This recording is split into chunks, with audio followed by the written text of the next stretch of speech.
Okay, great. After some delay, welcome to lecture number 2. So we are still in the process of recapitulating the basics for networking and cryptography that we need as a basics for the follow-up protocols that we will look into. Last time we reached around this point where we started to talk about the various services offered by the layers in the network stack. And the main idea was that in the physical layer you have the ability, so the physical layer offers the function that you can, let's say this is the source, okay, so here you want to have some ones and zeros and it transforms it to some kind of signals. The signals are then retransformed to ones and zeros. That's good. The second step is in the link layer. So if you have various neighbors, I see, okay, yet we started the application layer. Okay, let's start with the application layer. So here you have to specify which kind of requests you want to be able to state and which kind of answers you want to be able to specify, so that both sender and recipient are able to identify what is talked about, how the semantics are, so what is asked, what is expected as a reply, how are the messages to be formed. So the syntax and the semantics need to be specified. And what it requires is that this process here, if this is a process, a browser for example, can transfer to this web browser, the server, the message. So this interface from the transport layer needs to provide the functionality that if this is a host and it has various processes, it can address the message from one process of one machine to another process onto another machine. So you need to be able to address processes. Namely, we will use here the ports. And for this message transfer, there are various implementation options. The core that all of them provide is this process-to-process communication, but some of them also provide reliability, meaning that messages that have gone lost on the way are resent, that in addition, if the order of the messages has been changed in the transmission, it is corrected. So this is what the transport layer should accomplish. And for that, in order to support this process-to-process communication, it requires that these hosts, and this depicted by these squares, are able to communicate globally with each other. So the host A, let's say in Germany, should be able to send a message to host B in Costa Rica, wherever. So it needs to be addressable, uniquely addressable worldwide, and the routing should take place, meaning that we can deliver a message based on the IP address in this case to the desired location. What all of these protocols do in order to accomplish their task, so for example, that they need some kind of port information or address of which process is meant, they add some kind of header information enriching the original message. So if this was a simple get message for some kind of content, then at least it needs to be extended by the knowledge of what kind of processes are addressed. In the next step, it needs to be addressed, it needs to be added what kind of host information we are looking for. And so we extend the layer by layer with further information what we need. So and here we have the host-to-host communication across the globe with various multiple nodes in between. So this is multi-hop communication. And in order to achieve that, we need a service that allows us to have one-hop communication. That means the link layer needs to provide this ability that if we have one shared medium with various potential one-hop neighbors, we are able to identify whom we want to talk to. So we need some specific addressing also in the link layer and some further elements that allow us to correct basically the problems that are caused by the physical layer. So here we will be able to transmit the signals, but there might be some kind of, I don't know, interference with the environment, some bit errors. So we need also to have some kind of correction, data correction in case of bit errors. So, and by adding this original get message maybe into that's the original message, it is passed on to the transport layer, which adds a little bit header to it, so the message gets larger. Then we add it to the network layer. That also adds additional information, the message gets larger. And finally the frame in which it is packed, that's in the data link layer, it also adds further information so that it gets larger. So for future secure network protocols, what we will be facing is that also, let's say if our message contains some kind of crypto internals, then there's also some smaller doll that gets into it, so with some additional header. So we always use the information that we use at the same layer by adding some kind of header information that is relevant for this layer. And as you see, the lower layer doesn't care, so it just looks at its own header, and the upper layer doesn't get this header part. So if we want to provide some some information to both parties involved in security, then we need to put it in some kind of header information that is relevant for this layer. Okay. Yeah, here's just an example how the messages are extended. The headers are extended. So I think this is roughly where we finished last time. So this time,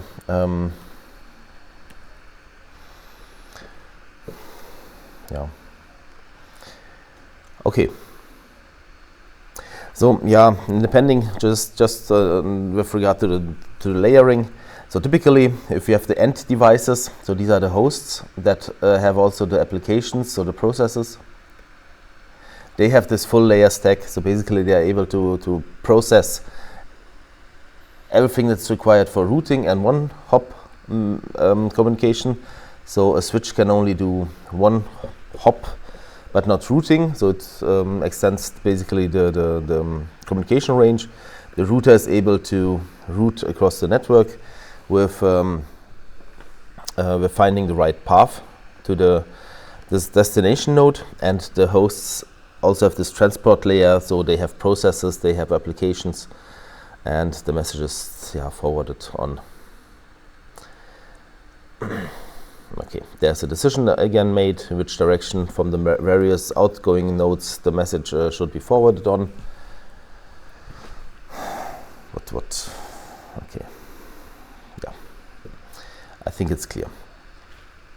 Okay, so just some words on the addressing. So we have seen that every layer has its own information that is relevant at this specific point.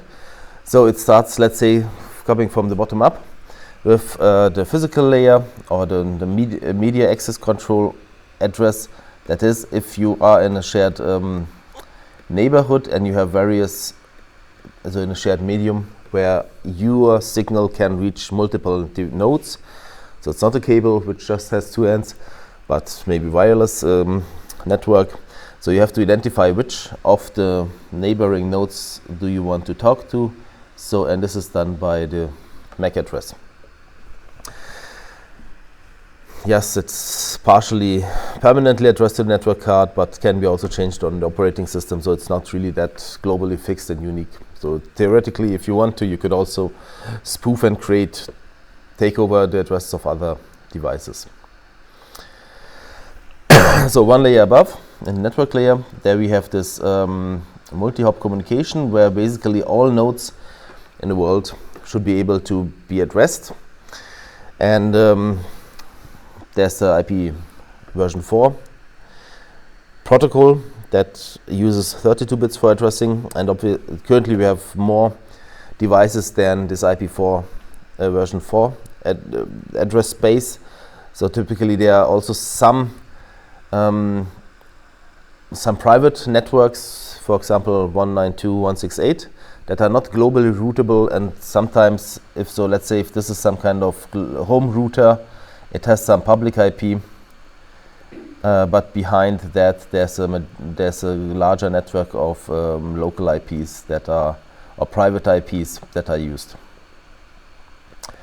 But for the public IPs, that's globally routable. That's the goal, that they are unique worldwide, and so that every router in the world is capable to make a decision if a message is incoming for a public IP, what is the best outgoing link to send to forward the message to. In IP version 6, we have 128 bits, so we have sufficient bits to be able to address every device on the planet multiple times. And typically, there's some kind of a tree structure, how these addresses are generated, how they are assigned. So typically, we have various internet service providers. They have some kind of tree structure. So here's the tier 1 ISP, then we have a regional ISP, and if it goes deeper and deeper, so sometimes they have these peering agreements. So, and finally, these are where the public people maybe are, and the association of which IP address an ISP gets, that's organized, and then one share of their IP addresses they give to their customers, and one share of their IP address they give to their customers. So there's a global coordination of who's using which IP addresses. Okay, and in the transport layer, we need to be able to process, to address processes, yeah. And there's the term for the address of the processes is called port, and the operating system is taking care to make this mapping. So, for example, there are some popular IP addresses that have been standardized. I mean, these are recommendations. For example, port 80 should be for web servers, port 25 for email servers, port 443 for HTTPS, and so on. So we have always this kind of addressing scheme that allows at the same layer to address devices, processes, or one-hop neighbors. Okay, let's go a little bit into network protocols once more, and what we know and how they are set up. So to identify what perspective we are looking to and how to build a protocol. So we will face during the lecture various protocols, just to have a reminder of what kind of protocols we see and how they operate. So I just want to give a feeling of what to expect. And then we make some small switch to security background. And once we covered networking background and security background, we start with some popular network security protocols. So some of the protocols that we always face when we use the internet are depicted here. So what you should for one see that we have this layering again with the embedding of the various protocols. Then we have network layer, and then here you have the transport layer. And protocols are quite, they define every kind of interaction in the internet. So any kind of communication that takes place is based on a protocol, because you cannot send out bits and bytes and signals without having specified how to interpret them. So they are all defined in protocols, so that all participants who want to participate in this network must implement these protocols in order to be able to understand the received messages. So there are a set of applications layer protocols. So this is at least some application layer protocol, like DHCP for retrieving an IP address. It's also using, it's actually some kind of application protocol that builds on, or maybe start with the basic building blocks. So IP address, the IP protocol, that is the core for routing messages from one host to another. There's the Internet Control Message Protocol that allows to get some status updates on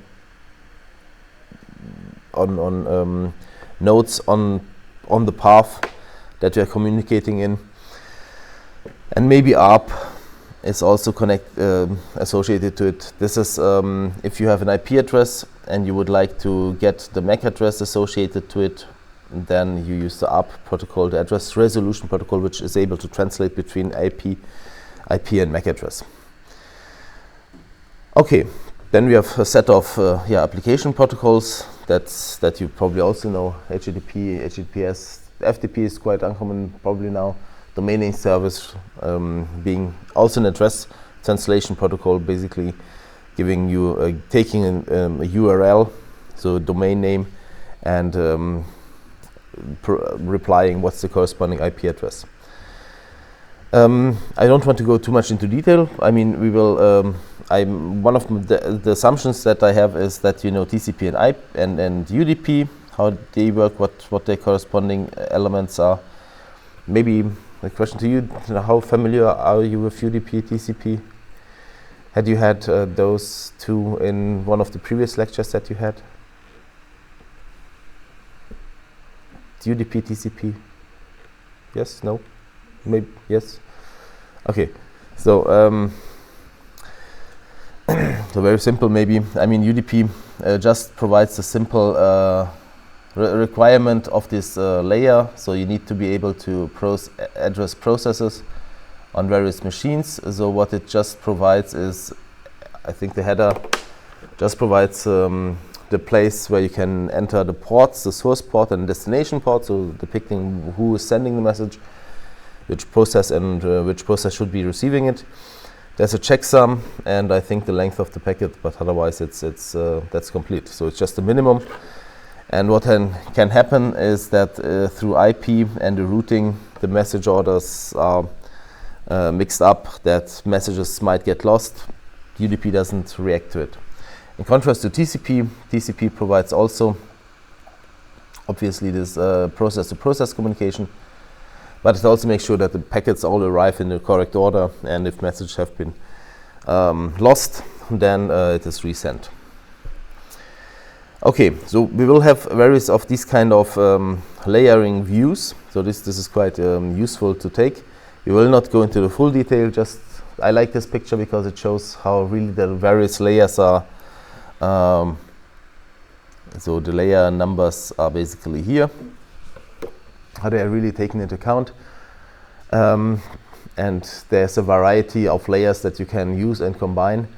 We will obviously not go into these details, but the important element is that these layers are really happening, and we also will look into so any kind of security protocol that is introduced is also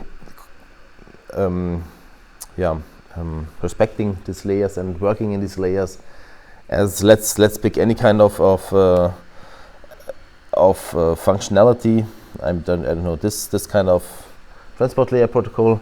It relies that the corresponding lower layer, the network layer, is providing a specific interface, and this is the basis that new transport layer protocols can be developed, because they all assume the interface exists, they can use the capabilities that it provides, and it's also specified what kind of functionality they should provide. So you can always create a new implementation, a new standard, a new protocol that uses the underlying interfaces provided by the network layer and provides the interface of the transport layer. And where you can use it, see it, and that we will also use in various exercises, is using the tool Wireshark. So maybe I also open it. What it does is it shows you what kind of messages you receive at your machine, and allows you to basically at first capture the packets, so it gets a full copy of the Ethernet frames that are sent and received, and passes it on to the analyzer and allows you to visualize it. So for those who have also visited Kone before, we will use the same. So let's look at what's happening in the Wi-Fi currently, so you can visualize what kind of requests are sent out. So currently we have quite a lot of ongoing traffic with, I assume, Big Blue Button that is currently uploading. So let's, maybe I'll just also make a news call. So an HTTP call. Okay, and then I can filter by it. So I made a call for an HTTP file, and maybe the question to you, which website was requested?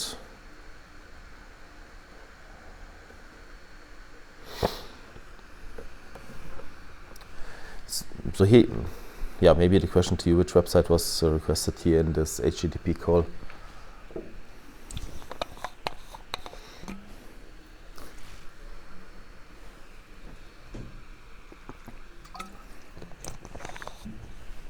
I seem you know to it. You seem to know it.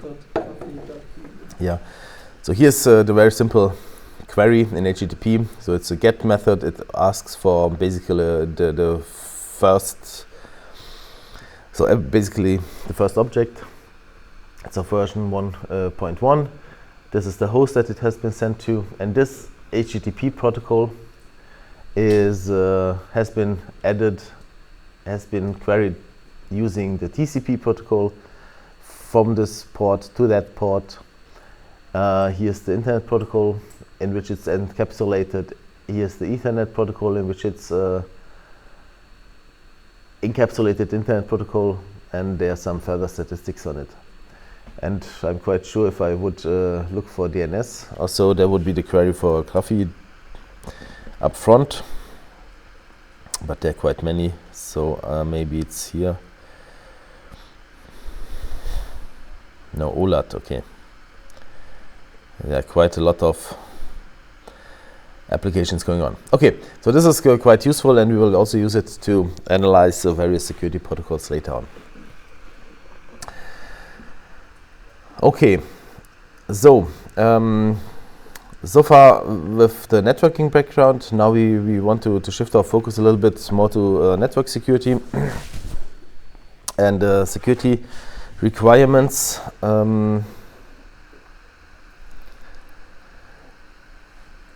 Okay.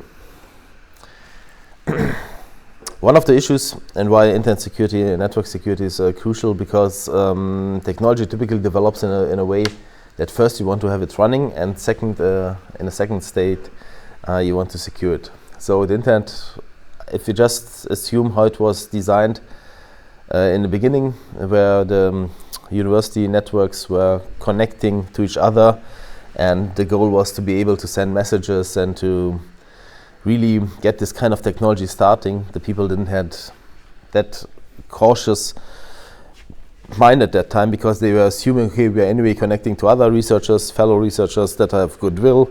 There's no gain in modifying any kind of traffic. It was starting from scratch, basically by well-intended people trusting each other, and they wanted to have this transparent network, being able to communicate. So very good intentions, but of course, over time, as it developed, and more features and functionalities came into it, and focus was on getting it faster, extending it to a larger network, and security only came later when there were some problems, basically, and all these previous well-established protocols were very deep grounded in the network. So it's difficult to have a kind of transition day where up to this day you use protocol 4, and then up from next day on you use protocol 6. So that's not possible. So you can only basically, once you have a very large scale network that is fully decentralized, you can only start to gradually add new elements, and in hope that the people will change to it. But this is it has to be always backward compatible, so that the previous is still working and the novelty can also be used. So this is a kind of problem if you have really this decentralized growth. You cannot force people to change their protocols that they use. So basically, step by step, gradually, more secure protocols have been introduced, but they need to be basically accepted. That's one point. And yeah, security considerations are in all layers, so we'll face various examples there. What can all happen? What's this? Okay. Ah, yes, okay. Yeah, we will also have a look at how the attackers think, what they want, what motivation they have. But okay, we will also look in how we can defend the networks against them, what kind of strategic approaches you can have. Basically, it will be either on the first step to prevent, to detect, and then to react.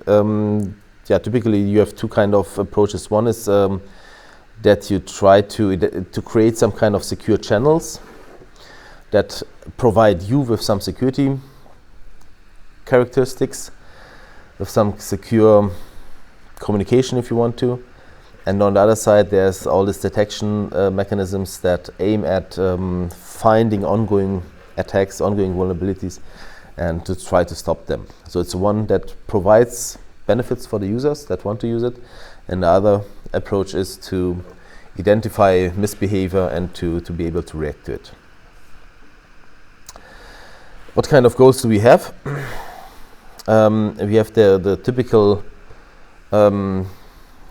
security goals that are often, these three are in the focus. So CIA, so confidentiality, integrity, authentication. Let's start with authentication as it's the basis for everything. This provides the guarantee. So basically it verifies the identity. So the identity of an subject, that can be a person, can be a program, can process, can be data, that it is clearly identified, verified that the identity that this object or subject claims is true. So that you are saying who you are, that the object is has been created by the person who it claims to have been created by, that processors are the processors that they claim to be. So you need to verify. So for example, in your cell phone, you have a SIM card, and that SIM card has been sent via post to you, and only you have been made have been made available the PIN number. So you provide that you have by owning the SIM card, plus knowing the PIN to it, that you are the person who is associated with the SIM card. But we don't have any kind similar in the internet. So typically everybody who's participating in the internet is just anonymous. Yeah, I mean the internet connection is based on a contract with an internet service provider, and this is some kind of first step to identify who has been using it. But it's very similar to a car. If the car is registered to a person, but somebody else is driving it, there's no legal binding basically to the owner of the car if somebody else drove it and made some accidents. So anonymity is some issue. It's basically the contrary to authentication, but the authentication we need for the next steps. Then we have confidentiality, that no information is revealed without the consent or without the intention of for those who are not eligible to access the data. So data can only be read by authorized subject. So to be very specific, actually it's more, you have to twice negate it. No data can be read by not authorized subjects. That's the better frame. So in IT security we really stress this point. Yeah, maybe I'll correct it quickly, because this is not true what has been written here. So no data, one moment. No data can be read by unauthorized persons. What's the difference between yes. What is the difference between no data can be read by unauthorized subject versus data can only be read by authorized subjects?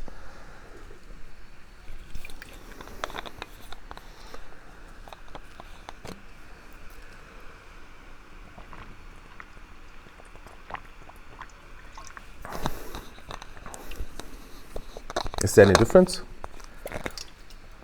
So typically in logic, you have the claim if not A equals A. Is it true? So if you twice negate a statement, then you still have the statement. Is it right? Is it the case in logic? Yeah. Yes, it is. So this so if you say I don't know, the phone is on, that's a positive statement. I don't know. This phone is not off. I don't know. Would be the same statement, but in logic we have also the situation that tertium not datur. That means there's only true or false. True and false. That means if you negate, you are not in the false region, then you are in the true region. But in reality, it's more like true and false are subsets of something else. So if you say that data can only be read by authorized subjects, what happens if the system is shut down? Then the subject would not be able to read it. So it would not be confidential, and that is not what we assume. So if the service is shut down, it's still confidential. Or to take a different example, if you have a very secret note on a sheet of paper that's only authorized to be read by you, and somebody burns it, the paper is not anymore available, then the question is, would the information on the burned paper still be confidential or not? We would assume yes. Therefore, the statement is no data can be read by unauthorized subjects. So nobody else can read the burnt paper. So that's why it's still confidential. Nobody learns information. But if it would be positive, so data can be only read by authorized subject, then even you cannot read it. And the statement would, then it would be not confidential because you cannot read it. That's the point. So in the same way, also integrity is defined. Unauthorized changes to the data is detected. So basically, it doesn't say about authorized changes, just says that if somebody unauthorized modifies the data, it is detected. And it does not say only authorized people can change the data. Okay, so basically this is about, very simply said, read-writes, who's able to read and who's able to write, so that only people who are allowed to read have the ability to read, and only people who are allowed to write have the ability to write. Every other misbehavior is detected. And in order to enable both, we need to have some kind of identity verification. Gesundheit. Okay, so these are the basics. Okay, this is number one, and this is basically in order to grant positive rights, to enforce that this kind of three security goals are happening. And then there are some, then there's, let's say, also availability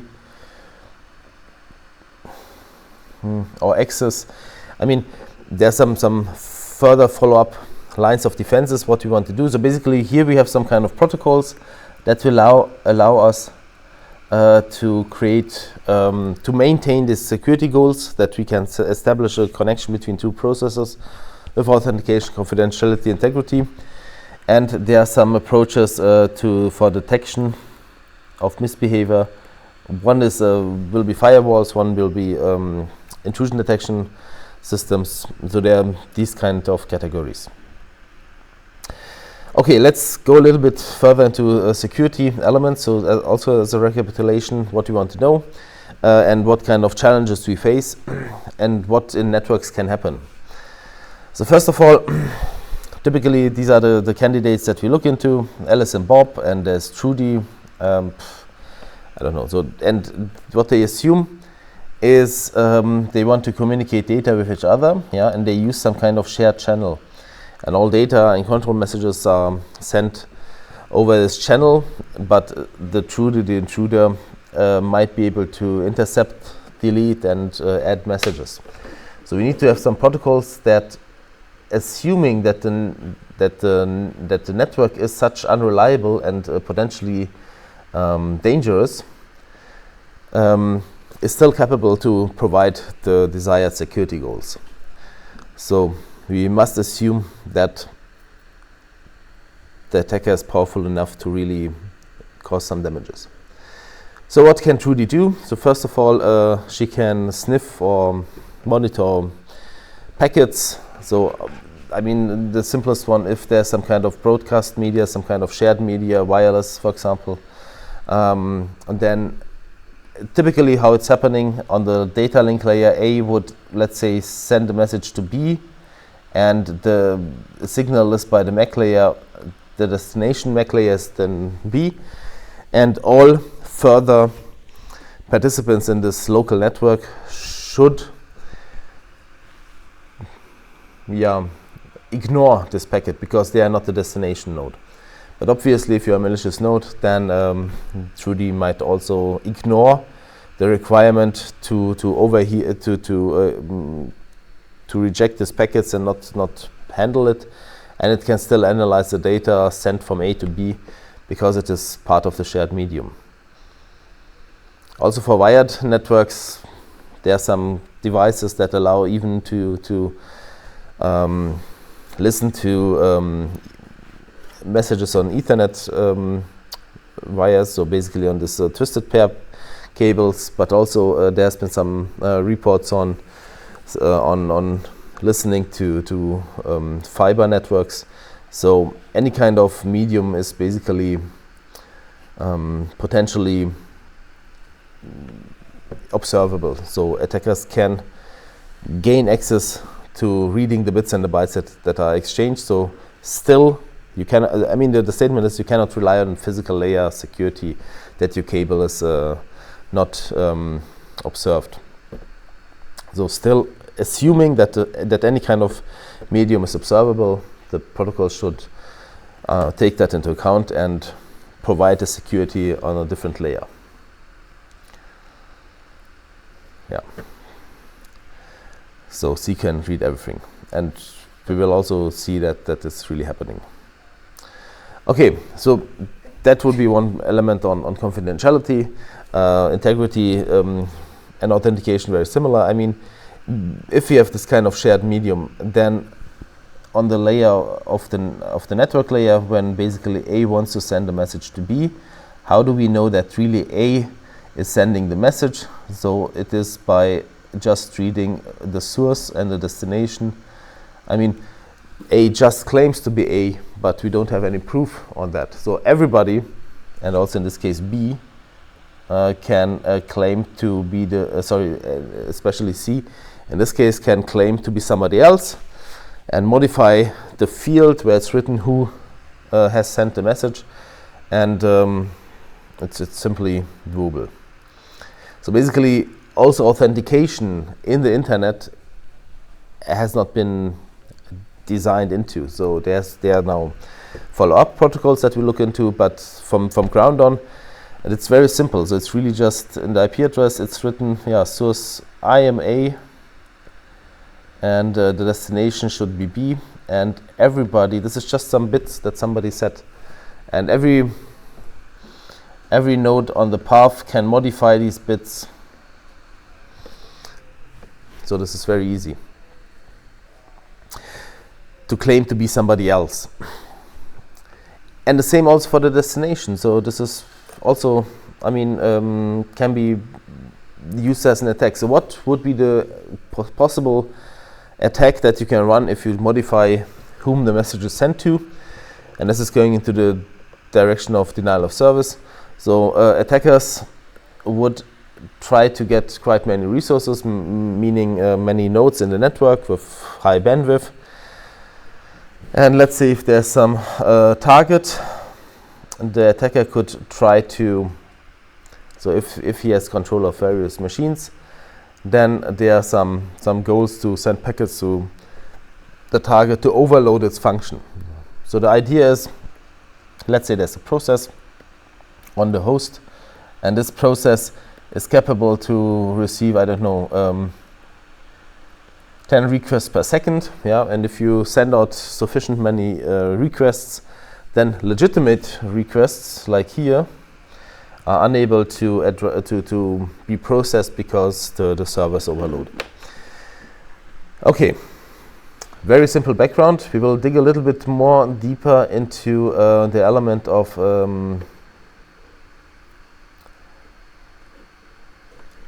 security. Let me just see how we process this best.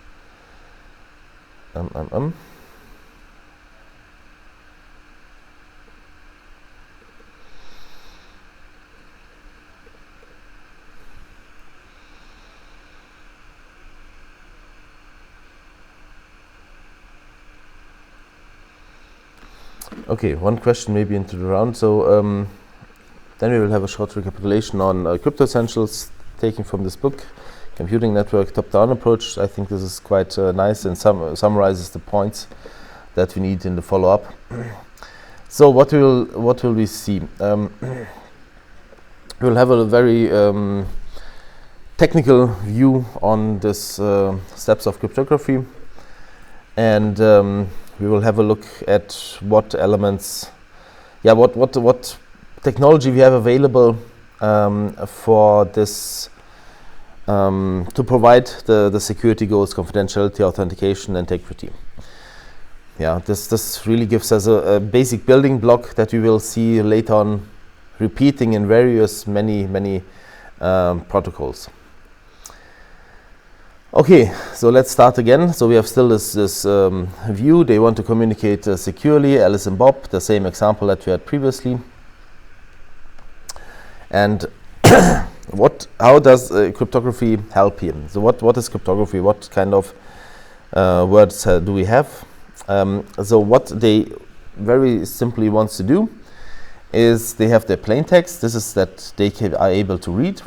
Bob is also should retrieve the plain text. Alice applies her encryption key, whatever this is, using an encryption algorithm. Then the text is encrypted, so this is called then ciphertext. And Bob has a corresponding decryption key that they are somehow linked. And Bob, using the decryption algorithm, can then retrieve the original plain text again. So we'll use M as plain text message. This is how we visualize that the key A. So if we apply the key A, if we apply the key KA to the ciphertext, then we get the plain text, then we get the ciphertext.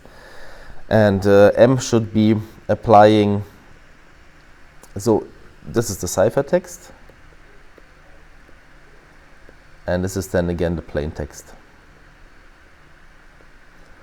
So obviously applying the encryption key first and then the decryption key, you should get the same out. So this is the basic. And the question will be what kind of technologies, what kind of encryption algorithms do we have? What is their systematic positives and basically drawbacks? And we will take it a little bit shorter than in IT security, obviously, but the basic building blocks should be clear from here on. Okay, so let's come to the first potential option how to do it, by symmetric key cryptography, where the main idea is that Bob and Alice share the same symmetric key. Yeah. This key and this key are identical. They apply a little bit different to the algorithms, but the main challenge is basically, so it's very simple, very efficient. You take a plain text, you have a specific key that you use in an efficient symmetric encryption mechanism. You get a cipher key out of it. The cipher key is then ciphertext is then sent to Bob. Judy can also retrieve that data, but she cannot decrypt it, and Bob used the same key to decrypt the data to the plain text. Very simple, very efficient. We have several examples we will have a look at. This will be the question: how do they exchange this key? Because that requires that they have some kind of ability to exchange the key securely. Obviously, if they exchange the key unsecurely and Trudy gets the key, then she can also read the data. So that will be the question, how will we exchange this key? But let's assume we have the key, and what can we do with it? So one of the elements that can be applied that are core elements of symmetric encryption is permutations. Yeah,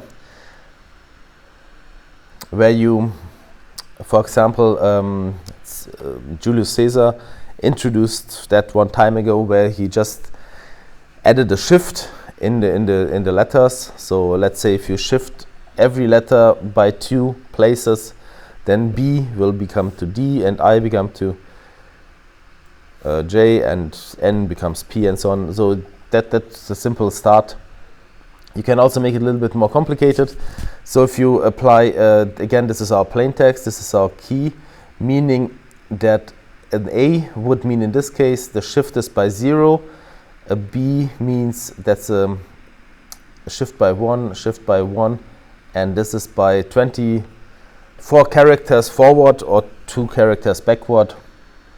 So if we apply it, then we basically take the first 4 letters of Bingen and apply the shift, the permutation in this sense, that the B becomes C, I stays at the same place, then here N becomes O, and G becomes E. And then we apply here the same kind of rule, and so AN becomes F, and N stays N. So what it does is basically, if you look at that, it's very specific kind of permutation, which is very similar to all characters in the start realm and to the destination realm. Typically, it's more mixed. So a permutation is that you take a starting indexes of elements 1, 2, 3, 4, 5, 6, 7, 8, and you assign them new positions. But what you cannot do is that you still have the same characters. You just put them at different places. So for example, if you have the bit 000, then you receive the same outcome, because it just changes the places, but it does not change the original character set. Okay. So this is step number 1. Here's some other example for this Vigenère cipher. So this is the Vigenère cipher, where we have basically the plaintext world and the password. Let's take this cipher, and let's say with this key, just that versus a more simple example. Okay, let's do it. Okay, so these are the letters associated to it. These are the numbers, and the C would be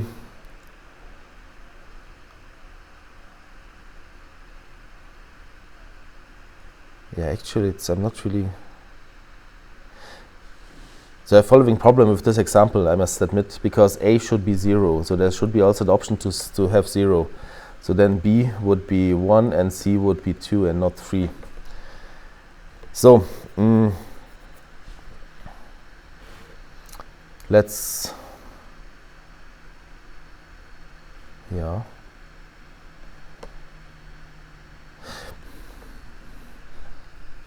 okay, let's go through. It's not such a nice example. Maybe to show you some online tool where you can use it and play around with it. So there's the website Crypt tool that is quite prominent, that has been developed by various researchers. Crypt tool, it's written, and there you can also let's switch to English. So this is how it looks like. where you can play around. And I think there should be also some example for visionnaire. Yeah, exactly here. So we can give some kind of example here. So if this is the plain text, and here's our code. If we apply just A, as you see, then this corresponds to the shift by 0 letters, and the B corresponds to shift by 1 letter. If you just have one letter, and let's take AB. So the first letter B will shift by 0 characters, yeah. The next will shift by 1, then 0 and 1, 0 and 1. And let's say if we take ABC, then this will shift by 0, this by 1, this by 2, this by 1, this by this by 0, this by 1, this by 2. So it just repeats. So that means, for example, B stays equal, G stays equal, and E again, and these two will shift by 1. This will shift by 1. So I think you get the idea that you always apply the key step by step, blockwise, basically. And with this element, it's what this example should visualize, but it's obviously made some mistake here, is that by picking the right key, so let's say if this would be your key, I think you have to shift it by 1 letter further on. But the statement is, if you take this key, so this is key number 1, then you get as an output London. If you take this key, then you get as an output Bingen. So what it means is the key is equally important as the plain text. So with any variation of the key from a given cipher, you can create any kind of potential plain text. That means that if the probability or expectation of a specific plain text is not influenced by the key, so if everything's equally probable, then it's called perfect secrecy. And this can be quite well achieved with symmetric encryption, if we use it in the right combination. So for example, if we had this kind of permutation, this is an example how this is not perfectly secret, obviously, because if you know if this is your cipher text, then this will be your plain text. So you have a very 100% assumption how the initial plain text was, because no new bits have been introduced, just rearranged. So permutation as a building block for symmetric encryption is one part, but it's not sufficient to make it good. So there are further follow-up elements. Here's another example for permutation. So for example, if you, I don't know, this is the text that you have, IT Security Lecture 2004, and if you would read it in that order, ICYT2, then you still rearrange, as you see. So you have the original placement of characters, you rearrange it, you still have the same characters but in different order. So this is permutation, building block number 1. Building block number 2 is substitution. So we have permutation, changing the positions but not the characters. And in the substitution cipher, also part of the symmetric tree, where we substitute one thing for another. So very simple one, monoalphabetic cipher. You just take a letter and you substitute it by something else. How is it different to permutation?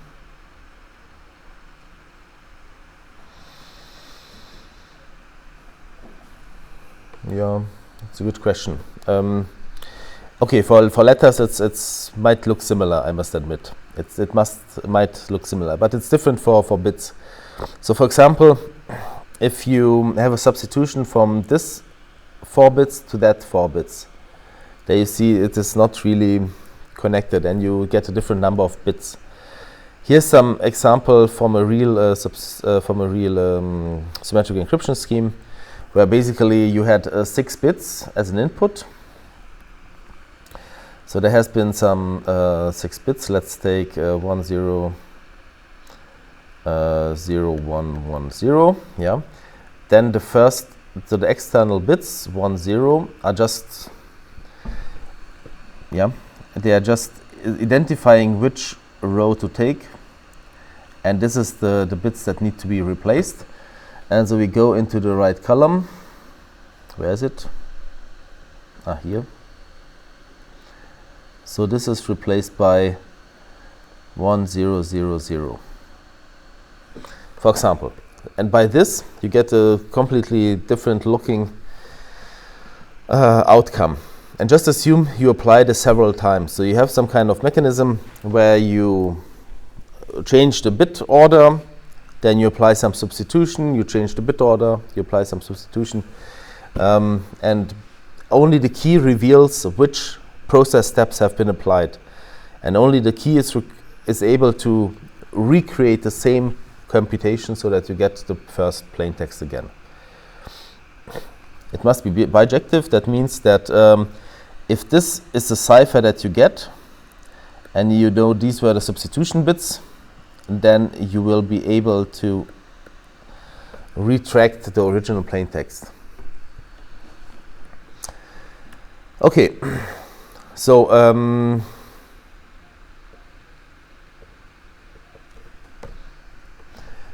this is one. So we have now 2 building blocks already. So let's say we have a set of substitutions, yeah, and instead of just substituting once, we could substitute several times, so in a specific order, yeah, and by having these multiple rounds,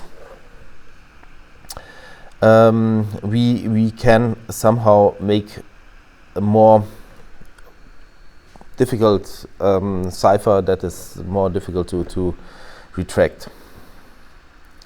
We can also use for each plain text symbol a different kind of substitution. Yeah, so the important part is, okay, we can use permutation, we can substitution, and the key determines in which order which operation have been performed, and these operations are redoable. So you can basically, because it's bijective, if you know what operation has been done, you can recalculate the input that has been there. So by having the key and the cipher, you can step by step redo backwards the operations and get the plain text again. And the third element that is very frequently used is XOR in this realm, because what we can do, if you have a given plain text M and the key K, then we can XOR both, yeah, and they give the cipher. One interesting effect is, if you have the key, then the cipher has been computed this way. It can be also redone by having the cipher and the key. So for example, if this is your M and this is your K, then we just build the XOR. 1 and 1 x, also 1 XOR 1 is 0, 1 XOR 0 is 1, 1 and 1 is 0, 1 0 is 1, and as you see, there's simple XOR computation. And the same also applies in the other direction. 0 and 1 equals 1, 1 0 equals 1, 0 and 1 equals 1, 1 0 equals 1, 0 0 0, 0 and 1 equals 1. So also the other direction is true. So what do we have here? So what have we accumulated up to now as knowledge? So we have the option in symmetric encryption to have permutation. That means that the same letters, the same characters will be just reordered based on the key. Then we have substitution,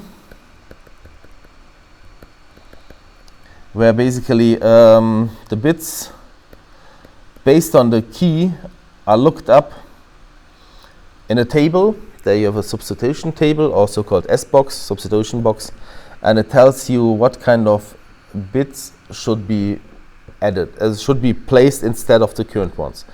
And we have XOR, so where we have M XOR K equals C, and this can be also replaced. So every kind of this operation can be redone by knowing the key that has been used. And it is called perfect security. Let's also at that point, perfect security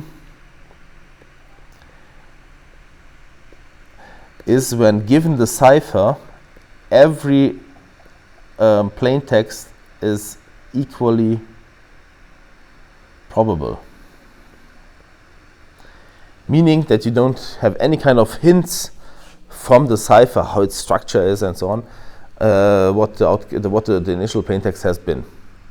That's perfect security, basically using a wide combination of these. So typically in reality we'll see various rounds in which the key is applied, first permutation, substitution, XOR, in various combinations, but it's all redoable. If you have the key and the cipher, you can recalculate these operations. Okay.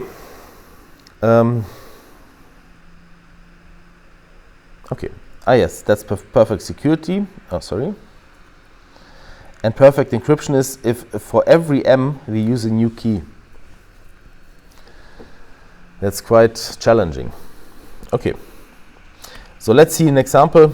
Data encryption standards from '93, very small key set, 56-bit just at that time, 64-bit plain text input. Basically, some political reasons why this small key number size has been chosen. And what it does, it first does block. It takes the data stream, that you have, and separates it in 64-bit of blocks. And these blocks are then encrypted. And then we have the cipher text. So this is also encrypted, and cipher 2 and cipher 3. So this will be plain text block 1, plain text block 2, plain text block 3. So this is typically how it is set up. So we operate block-wise. Currently it can be decrypted very quickly. It can be brute forced, meaning what is brute force? Testing all combinations, testing all keys. So if you know how the key structure is, 56 bits, that's not such a huge number. You can just try every key and see whether something reasonable comes out. But still, we will have a look at roughly how it works.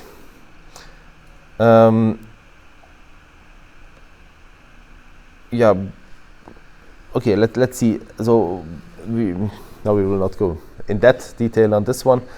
But one of the elements that it uses is still the same. So it uses permutation, it uses substitution, and it uses substitution, and it uses XOR, and that for several rounds. So one of the approaches to make it more secure is to apply it 3 times with 3 different keys. That means that the key size grows, so 56 bits times 56 bits times 56 bits. So, and by this you have a larger de facto key range that is used. So bigger keys, more rounds. Here's another example just to show how kind of calculations are performed. We do not go too much into detail. That should be just some background. The advanced encryption standard that came out as a successor to the data encryption standard, it also applies data in 128-bit blocks. So the blocks got a little bit larger. You can have larger keys as well. And what is happening here is basically showing you how the data is structured. So these are 128 bits. They are also sorted in a specific order. As you have here we have some kind of permutation.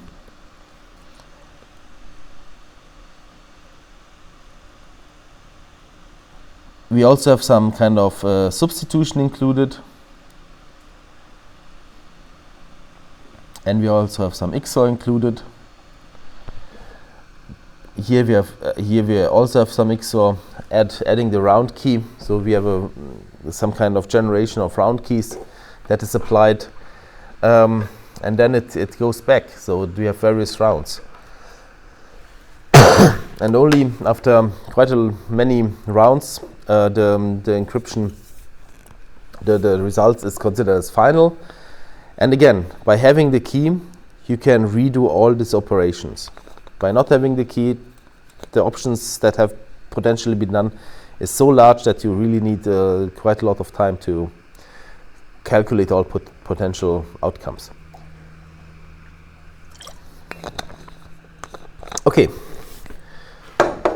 One of the challenges that we had, so I will not go more into detail, just these are the building blocks for symmetric encryption. So what do you need? So we have A and B, they want to communicate, they need some kind of key, and they need to somehow exchange it, and then they use, let's say, the advanced encryption standard, where they use this key in, then they have the M, and the key is used. Various rounds are performed using some kind of substitution, permutation, and XOR based on the key, and then the cipher comes out that Trudy might also get, but Trudy cannot interpret what it means and how it came about. So the question is, how do we exchange this key?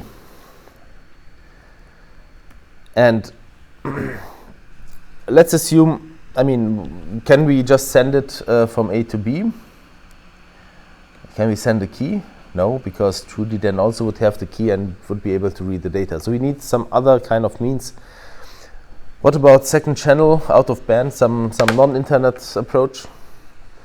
Would that be good? Is it sometimes happening? Do you sometimes exchange keys out of the band? I can imagine that it happens on higher level security, but it's not practical.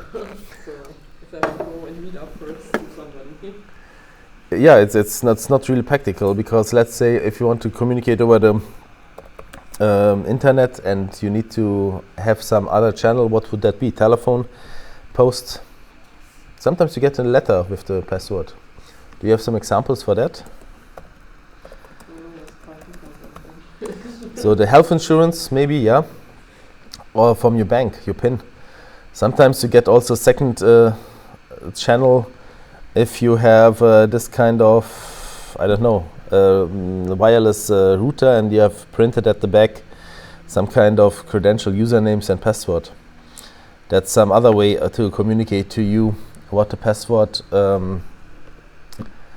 for entering a system, or for sometimes, if there's some wireless communication, the Wi-Fi network, and it has the password to the access point printed somewhere, so that you can also join online, that would be some kind of second channel, getting letters, calling someone with the password, but it's not really scalable. So one of the advancements here was the introduction by Graffi and Kalman to researchers who came up with this key exchange idea, which is quite nice. We just go quickly through it. What the main idea is? The main idea is that we are operating in a finite space that has at maximum p many characters. So typically it's the numbers from 0 to p minus 1. Yeah, and this p might be a large number, but it's also a prime number. Yeah. So the second element is that we need some kind of generator of pi. That means that it's they don't have common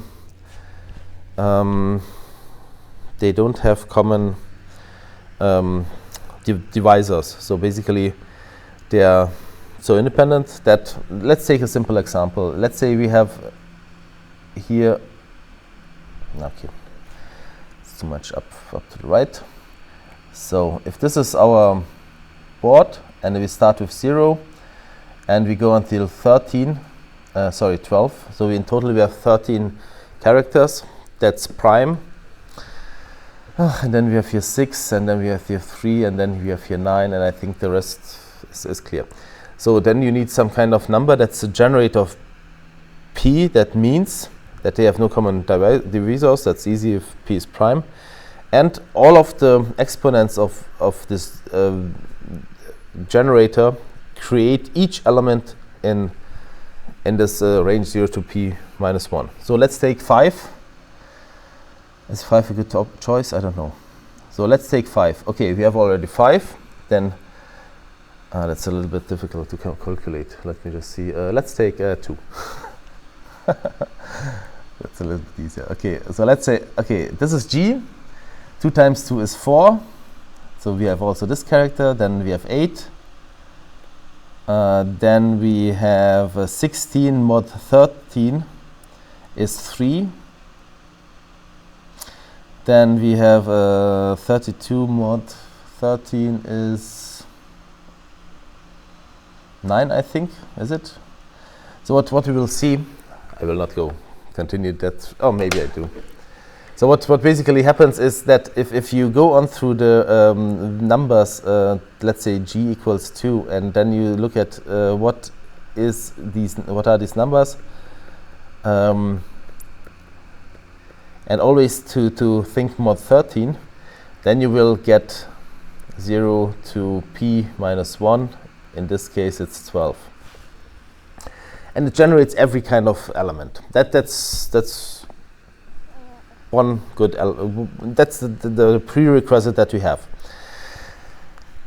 So, and the next, and these two numbers are created by Alice. She's coming up with them. They can also be somehow standardized, but let's assume that Alice has set them up. And this is also something that she will tell Bob. But in addition, she will calculate, this is her secret A. She will not tell Bob what her secret is, but she tells Bob what g to the power of A is. And this is a large A. So let's say in our case, if A would have been, I don't know, 0, 1, 2. No, let's say 3. Then this would be large A. Yeah. To try to make it very simple.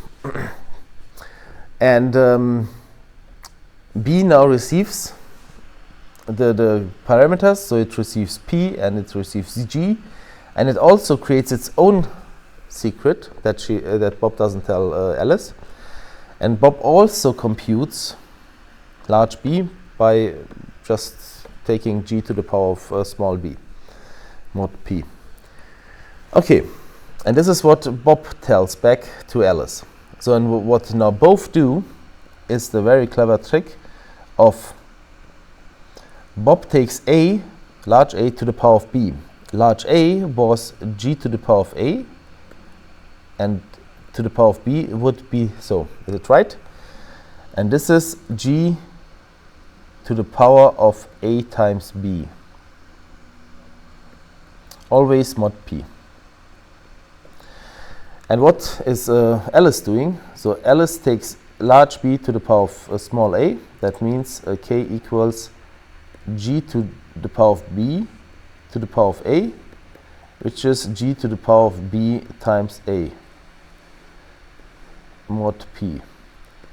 And the nice thing is, now we can replace the positions, so it's commutative, and the order in multiplication doesn't count, and they both have the same secret.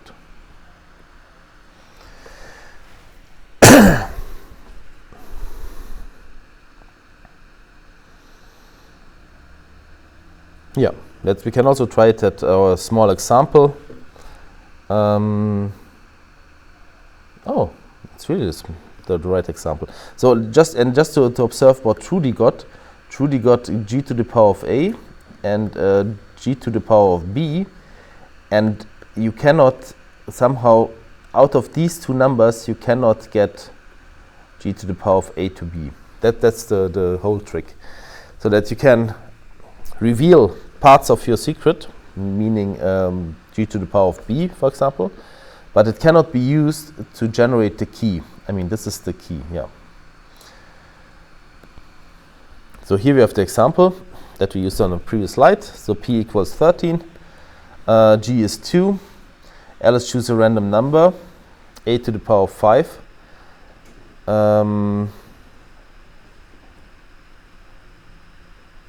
Okay. So, what?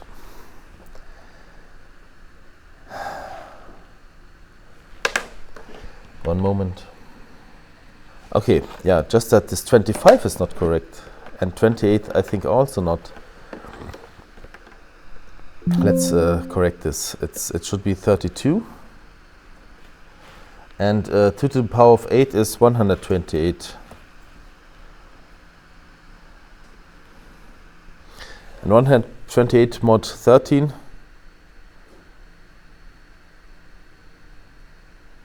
No, it's 260. Sorry, 256. Yeah. And that should be 9. Is that right? It's also 256 mod 13 is 9. 260 would be 0. Ah yes, 260 is 0. And we are 4 lower than 13. Yes, 9. Okay.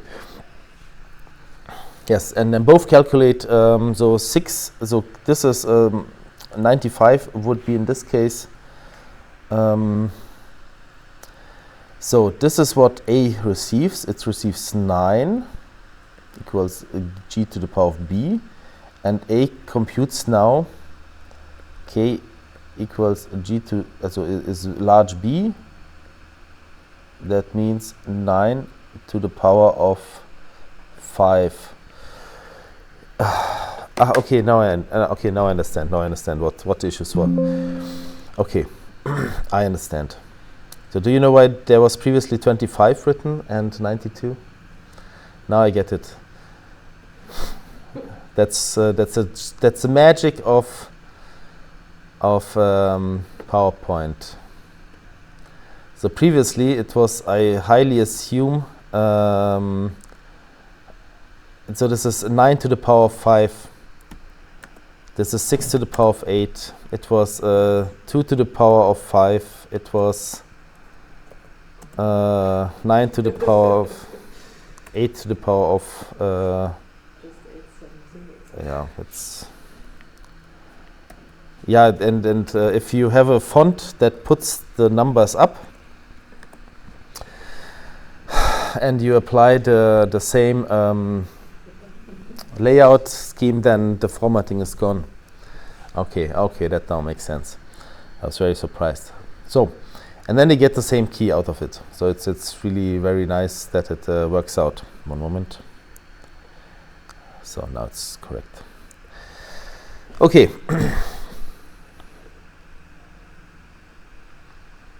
So, what have you learned up to now? Just to summarize with symmetric encryption, very, very shortly, the crash course. So we had the sender and the receiver need to exchange keys up front, and then they can use it. The key exchange can be done by Diffie-Hellman, for example, by having this G to the power of A sent, and G and P to Bob. And Bob sends back G to the power of B, and then both calculate G to the power of AB and G to the B, somehow this. So this is working, and then once they have the key, they can use various mixes of permutation, substitution, and XOR with the key. And this for various rounds. So this is the basic building block of symmetrical encryption. How you can make it very difficult to recalculate what has been the plain text by using really lots and lots of these operations. Especially XOR with the key. The key defines which substitution table to take. The key defines how to reorganize the presentation of the numbers, and if you apply this quite often times, then it's very difficult to recalculate what the initial numbers were. So, but the main challenge somehow still remains what we don't know, and especially also here in Diffie-Hellman. So here's one information in it which just claimed but not proven, and this is, whom did we communicate with? So are we sure that this is not Trudy? Because Trudy can do the same. I mean, Trudy could also, let's say, so what if actually Trudy just claimed that she was Bob, but actually she's Trudy, and she's now having a secret key with Alice, and she might also create a secret key with Bob, and then she would be some kind of man in the middle, able to take messages from Alice meant for Bob, decrypt it, re-encrypt it for Bob, and passing it on and reading on the path what has happened. So and here asymmetric cryptography comes into place, where they do not share a secret key. So basically there will be a public key that is known to all, and there's a private key which is only known to the receiver, and this will be also used to authenticate the person.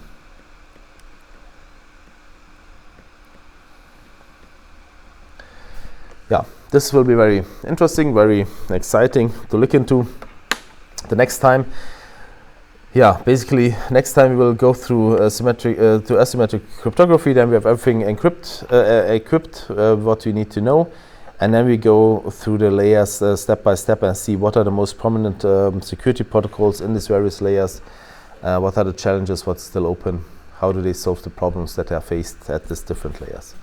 And in the lab exercises, we factually also really look into these protocols, that how they are happening, what is, how do they look like, that we can really follow in the network traces, real network traces, what's going on. Thanks for being here. Yeah, see you in the lab exercises, and yeah, until next time.